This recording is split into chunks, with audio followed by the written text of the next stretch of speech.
It's my immense pleasure to be joined by Olesya Ostrovska-Lyuta, and we are at the Lviv Media Forum, who've very kindly lent us these facilities so we can conduct these interviews. And Silicon Curtain is a partner of the Lviv Media Forum. So we'll put a link in the description. Definitely check that out, and some of the incredible videos from this event that they will have recorded. Olesya is Director General of the National Art and Culture Museum Complex. Mystetskyi Arsenal, did I get Art that? Arsenal. Okay, Art Arsenal. And a board member of the National University of Kiev-Mohyla Academy and the Health Solutions for Open Society Foundation. In 2014, she was Ukraine's first Deputy Minister of Culture and first Deputy to the head of the National Committee for UNESCO. Well, let's jump in. We'll start high level. If you give a bit of a description about yourself, your interests, your career. I mean, clearly you've had an extraordinary career and made an extraordinary impact. Give the audience a bit of a brief description of how you got to this place. Well, I was born in Lviv in 1978, but in 1994 I moved to Kiev as a young student to study cultural theory at the Kiev-Mohyla Academy. And it was a life-changing choice for me, because Kiev-Mohyla Academy at that point was a newly established university on Western model. It was a small one, but it had an immense prize in being a place free of corruption, with a lot of agency given to the students.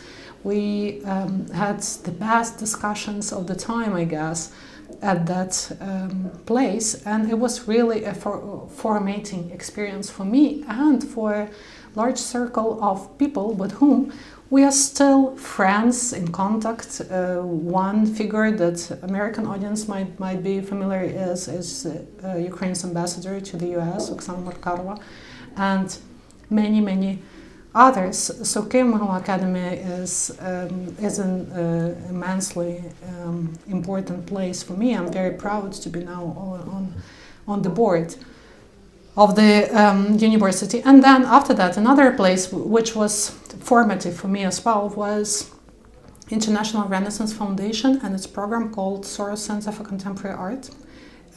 First, it was very international. Second, it was very contemporary. It was all the practices we were trying to be as good as it was only possible, to be deep intellectually, to be very good in a managerial sense, to be transparent, to work with the best and most important art, literature, and other phenomena.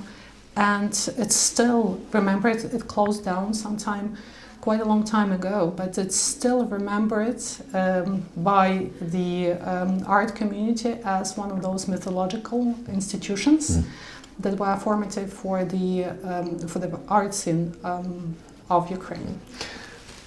And of course, we think of something like Maidan, and of course, we can trace what's happening now, Russia's full-scale invasion, back to Maidan and the revolutions that preceded it.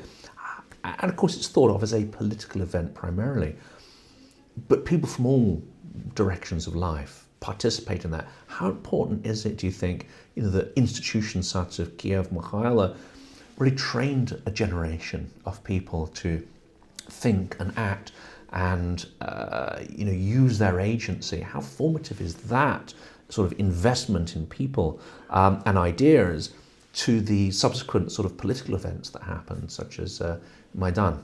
Well, I think Kiev-Mohyla students were very active on Maidan in 2004. I remember, because the Soros Center for Contemporary Art, where I worked at that time, was placed at the historical campus of Kiev-Mohyla Academy. And we had a billboard on the wall outside of the center. Normally, we used it to advertise exhibitions. So that year, that's winter, we only placed an orange banner with one word, tak, which means yes. That was the slogan of Viktor Yushchenko's campaign, but who did not become a president, and therefore it sparked a whole protest, and then he became the president. Well, it was not a part of a political campaign for a candidate in our case. It was our civic position and also protest against regional elections, stealing election from its people. And it was very much in the spirit of Kyiv Mahal Academy and its values, its student community. And many students and professors as well, and it's well known that President of Kyiv Mahal, Serhiy Kvid, who's present currently as well, he led students to the Maidan, which was very, very brave at that moment in terms of administrative responsibility. It was extremely risky. This is why this is one of this experience actually lets us put this question to our American vis-a-vis. So why do you agree to certain things that you shouldn't agree? Why don't you take the same risk as this particular man did and many others? That was, again, also an important time for Ukrainian art scene, because exactly at that moment a whole new phenomenon of visual art emerged on Maidan. It was called revolutionary experimental space. In Ukrainian, it's Революційний експериментальний простір, hence the name is REP. Mm-hmm.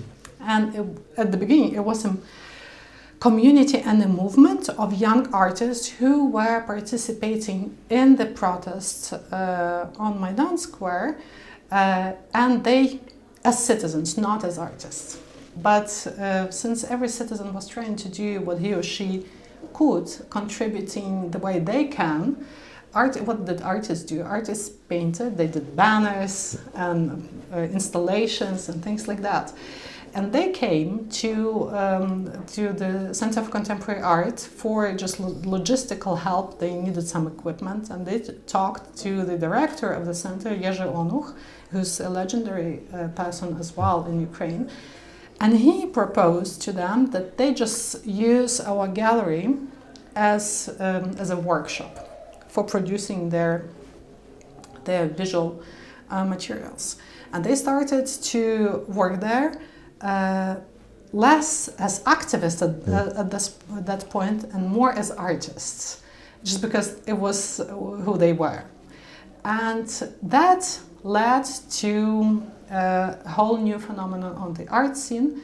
There is this group still called RAP, which later became a smaller group of people, but enormously influential on the art. It was political, it was leftist, which was very unusual at that time, because through the 90s no one wanted to be leftist after the trauma of Komsomol and Communist Party, etc.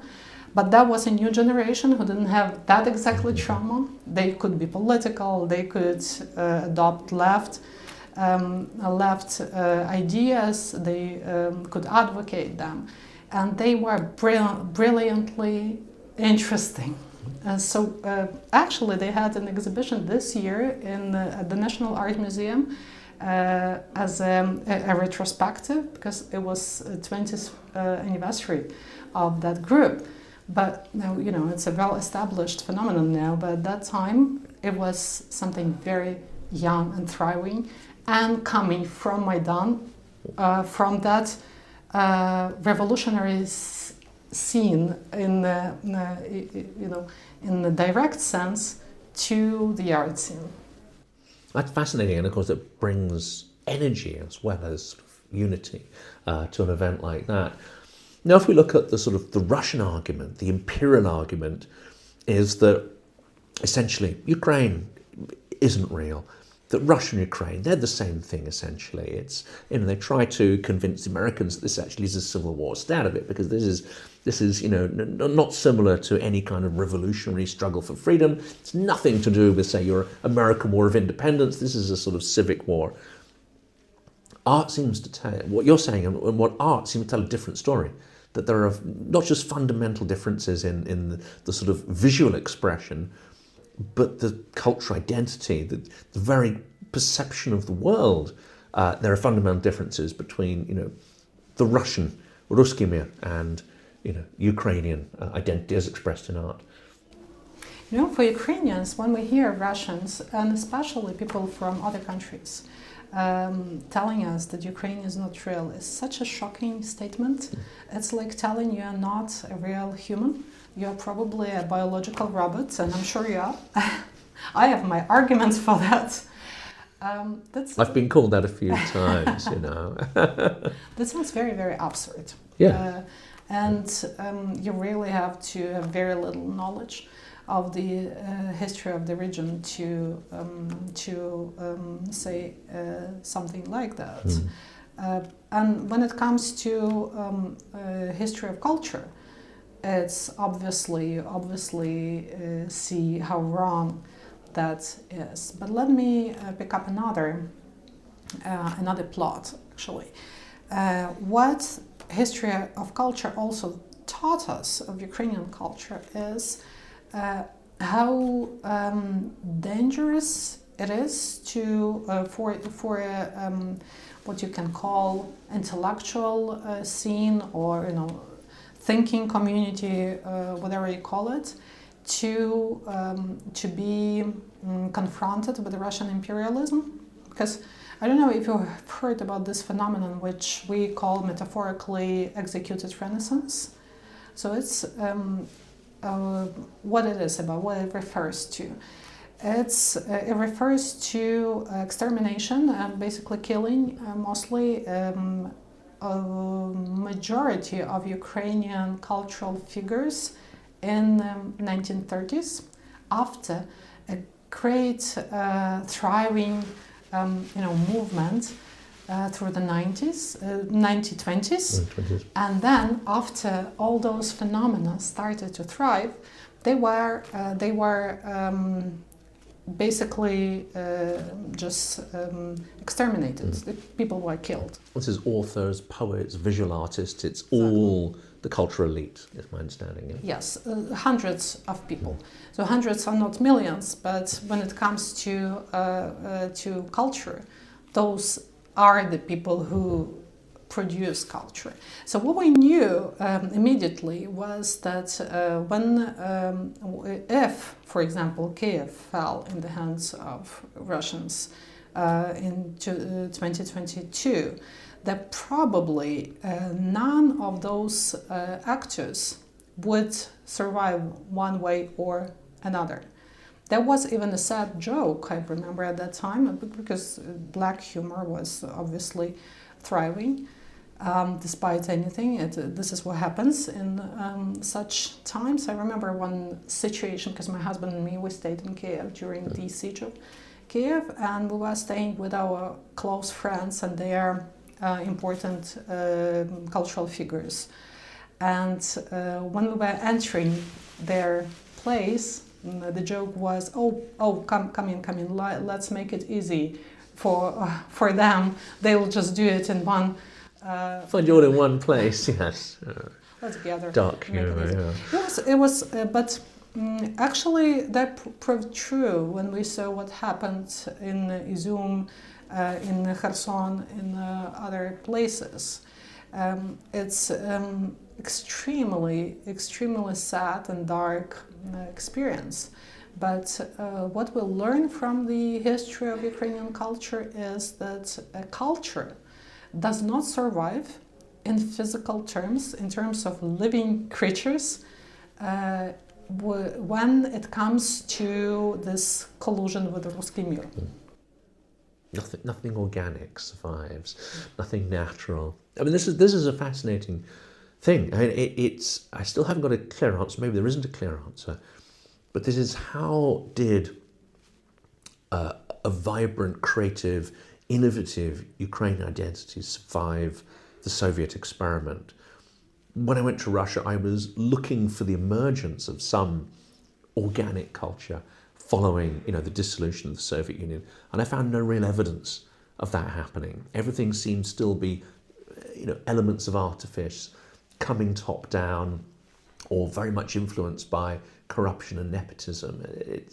It percolates everything, which taints art, I think, with it as well, and music and everything. Whereas in Ukraine, it seems to have a kind of vibrancy, a connection to its history and invention, which has real energy. How on earth did that all survive to be revived after the fall of the Soviet Union?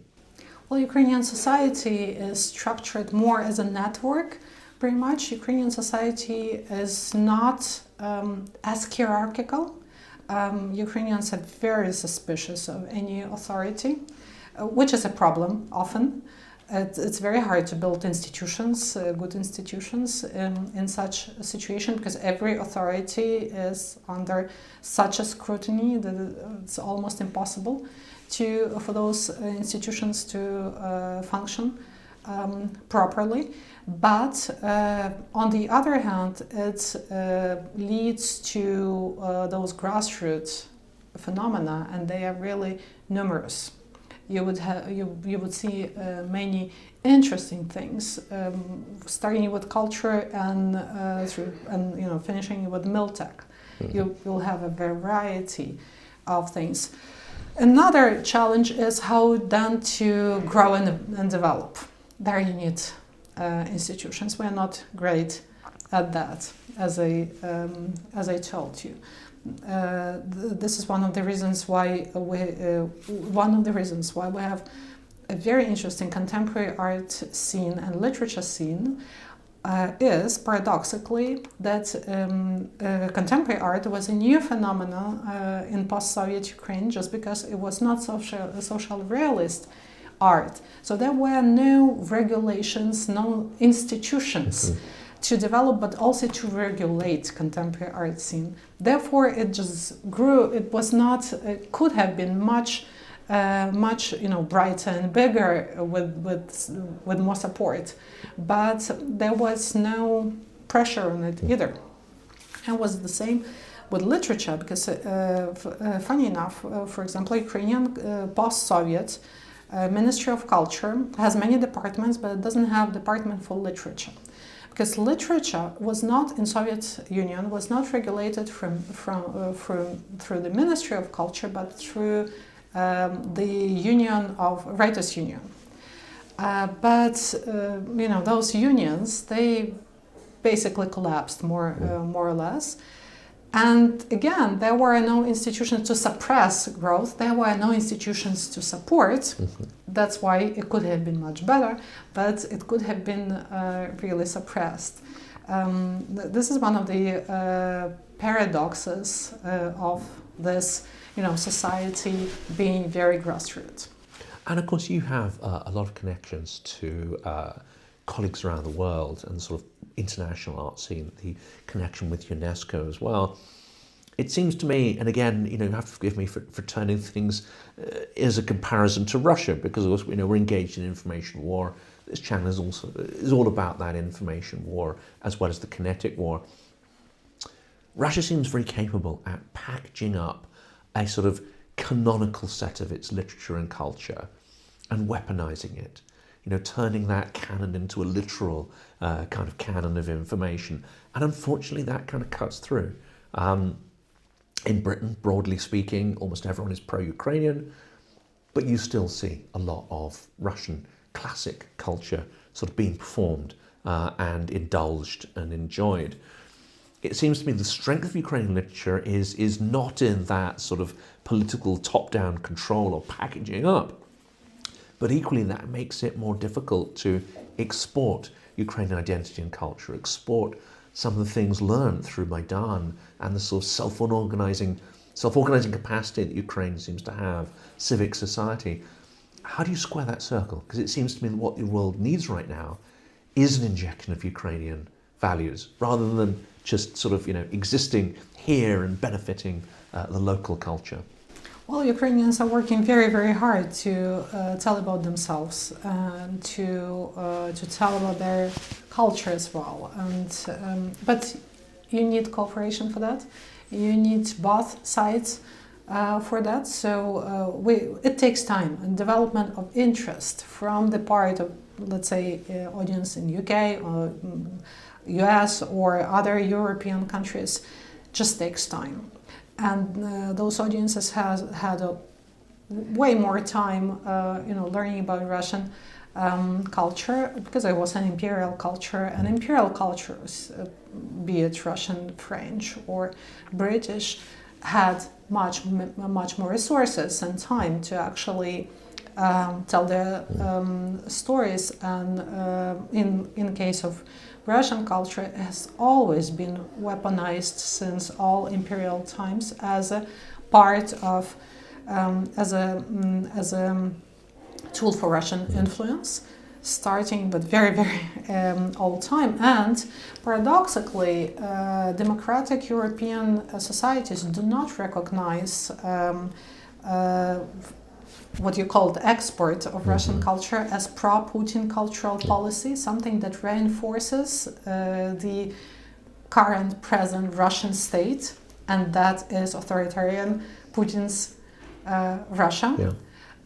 And it's very counterintuitive for people in those societies even to think about that. So actually the appeal of Ukrainian intellectuals to their Russian counterparts as well is start analyzing and doing self-analysis from anti-imperial perspective of your own culture. Do what British and French and German intellectuals did in the past and are still doing. Take museums.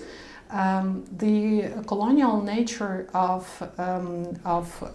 collection acquisition in many museums is a huge topic everywhere, be it Louvre, British Museum, the Museum Island in Berlin. Those are very serious academic topics, and there is a profound discussion on that. There is nothing like that on Hermitage or other Russian museums. How did they get those collections? Where they come from? What happened to the people which produced those artifacts? Nothing like that exists on the Russian intellectual scene, and this is something which is strange to a Ukrainian eye, and this is something that we. I'm generalizing right now for rhetorical reasons mostly. This is something that abstract we expect from the Russian intellectual community. But there's very little of it. I mean, I spoke to Peter Pomerantsev about this, and it's marginal. Peter Pomerantsev is not Russian. No, indeed. But no, he was explaining how he's also shocked that there's so little work being done on the Russian side to decolonize. There are some figures, such as historian Tatiana Tairova, who works at Harvard at the moment. There are others, really, really very few, but this is something that needs to be done. And without that, really there is no real analysis. Well, these are topics I'd love to dig in a lot more. I feel that there's probably a million questions I could fire at you and go in all sorts of directions here. We're kind of out of time for today. Hopefully that does give people, let's say, some curiosity to sort of research the work you do in the institutions you're associated with and to dig into these topics. And we will hopefully, if you're in agreement, record longer conversation in the future where we can explore these in more detail. But Olesya, for today, thank you so much. Thank you.